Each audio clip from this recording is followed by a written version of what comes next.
তো বন্ধুরা দেখো এখন কটা বাজে, এখন 10টা বাজতে যাই। এখন মাকে খাওয়াচ্ছি আলু সিদ্ধ আর পটল সিদ্ধ ভাত। এটা এখন দেবো খেতে, তারপরে আবার দুপুরে রান্না বান্না করবো, তারপরে খাওয়াবো। এই নাও দোয়ানি, ওদের দোয়ানি। পাখি এসছে, পাখিদের ভাত দিতে বলছে। তা সকালবেলা দুটো বিস্কুট আর জল খাইয়েছি, আর এখন এই 10টা বাজে একটু সিদ্ধ ভাত দিচ্ছি, আর আবার দুপুরবেলা রান্না হবে। কিন্তু খায় না, সারাদিন দিদিদের বাড়ি থাকতো, একবার করে দুবার করে খেতে বলে পায়খানা হবে, খাবো না, ভয় পায়। তা আমি বললাম আমি বাড়ি আছি, তুমি খাও পেট ভরে, তোমার যতটা মন চায় আমি তোমার পটি পরিষ্কার করে দেবো, চিন্তা নেই। তাই খাচ্ছে। তাহলে বুঝতে পারছো, পেটের খিদে চেপে রেখে বলতো আমি খাবো না, ভয়ে, পায়খানার জন্য। পেট কখনো কারোর কথা শোনে বলো? পেটের খিদে কোনোদিনও কারোর কথা শোনে না। আর আমি তো পেশেন্টের ডিউটি করি, আমি তো জানি পেশেন্টদের খিদেতে নাড়ি জ্বলে যায়, কিন্তু তারা বলতে পারে না, তাদেরকে জোর করে খাওয়াতে হয়। সোজাই বসো, পড়ে যাচ্ছে তো। না, একটা চেয়ার কিনে নিয়ে আসতে হবে। চেয়ার নেই বাড়িতে, চেয়ার না হলে চেয়ারে বসিয়ে খাওয়ালে তাহলে আর অসুবিধা হবে না।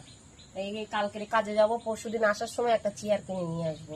চেয়ারে করে বসিয়ে দিলে পিঠের কোমরটাও সোজা হবে, নাহলে এইভাবে শুতে শুতে বেডসোর হয়ে যাবে।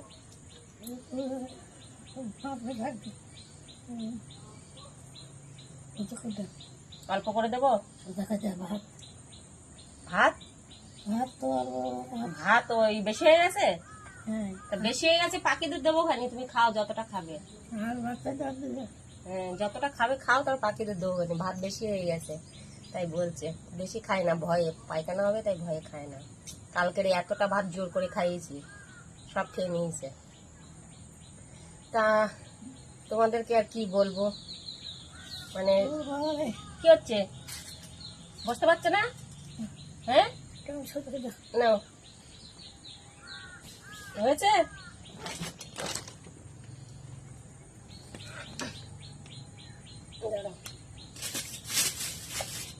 বালিশটাও ছোট হয়ে গেছে, দাঁড়ো দেখি। না, আমি হালাম দিয়ে দিয়েছি।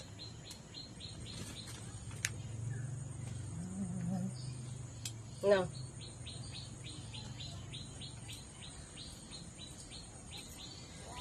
কি আর বলবো, কিছু আর বলার নেই।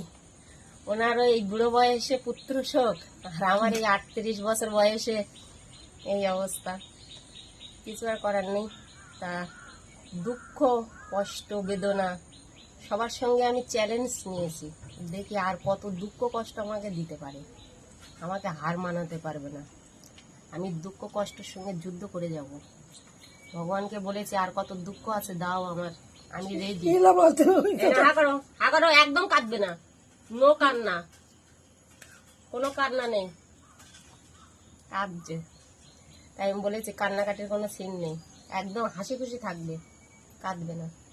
আর বন্ধুরা, তোমরা আমার পাশে থেকো, আমাকে সাহায্য করো, ভালোবাসা দিও, আমি যেন যুদ্ধে যেন জয়ী হতে পারি, দুঃখ যেন আমাকে পরাজয় না করতে পারে। তা তোমরা সবাই ভালো থেকো, আর আমাদেরকেও আশীর্বাদ করো, আমরা যেন সুস্থ থাকি আর দুঃখের সঙ্গে এভাবে যুদ্ধ করে যেতে পারি। এখন আমাদের শাশুড়ি বৌমার এখন এই অবস্থা, কিছু করার নেই। হাসি আমার মুখ থেকে কখনোই যাবে না, এই হাসি দিয়েই আমি দুঃখকে জয় করব। Tata, bye. তো দেখতেই পেলে আমার শাশুড়ি মা কি কান্না করছে। ওনার সামনে আমি একদমই মানে নিজেকে দুর্বল করি না, আর দুঃখ একদম আমি ওনাকে বুঝতেই দিই না, কারণ ওনার সামনে যদি আমি কাঁদি তাহলে উনি আরও কাঁদবে। তোমাদের দাদাভাই যখন ছোট হয়েছিল তখন নাকি হাঁপের রোগ ছিল, তো ডাক্তার একটা ইঞ্জেকশন দিয়েছিল, বলেছিল মা কালীর নাম করে ইঞ্জেকশনটা দিচ্ছি, যদি বেঁচে থাকে তাহলে তোমার কপাল। তা সেই ইঞ্জেকশনটা দিয়ে ঠাকুরের ইচ্ছাই ঠিক মানে কিছুটা ঠিক হয়েছিল। তারপরে বসিরহাট, আমাদের ওখানে বসিরহাট মান্নান ডাক্তার, নাম করা ডাক্তার ছিল, হোমিওপ্যাথিক ডাক্তার, যেমন কলকাতায় কলকাতায় পি ব্যানার্জি হোমিওপ্যাথিক ডাক্তার নাম করা ছিল, তেমনই বসিরহাটে মান্নান ডাক্তার নাম করা ডাক্তার ছিল। তা ওই ডাক্তারের কাছে আমার শাশুড়ি মা আমাদের বাড়ি থেকে হেঁটে যেত, মানে পায়ে হেঁটে যেতে গেলে আমাদের বাড়ি থেকে মনে হয় 3 ঘন্টা 3.5 ঘন্টা লাগবেই। তখনকার সময় তো গাড়ি তেমন ছিল না, তাছাড়া টাকা পয়সাও ছিল না ওনার কাছে। তখনকার সময় 3 টাকা 4 টাকা ওষুধ দিত, আমার শাশুড়ি মা নিজে অত দূর গিয়ে সেই 3-4 টাকার ওষুধ নিয়ে আসতো। সেই আমার বরের সেই ছোট্টবেলা থেকে 20 বছর হোমিওপ্যাথিক ওষুধ খাইছে, 20 বছর। আর সেই 20 বছর পায়ে হেঁটে যেত সেই বসিরহাট। লাস্টে ডাক্তার আর আমার শাশুড়ির কাছ থেকে কোনো পয়সা নিত না, এমনিতেই ওষুধ দিত। তাহলে তো বুঝতেই পারছো 20 বছর ওষুধ খাওয়ানোর পরে আমার বর সুস্থ হয়েছিল।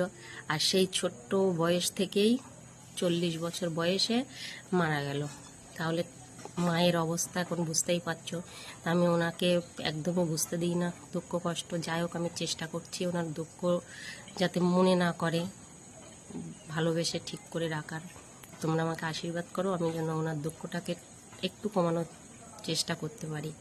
টাটা বাই, ভালো থেকো সবাই।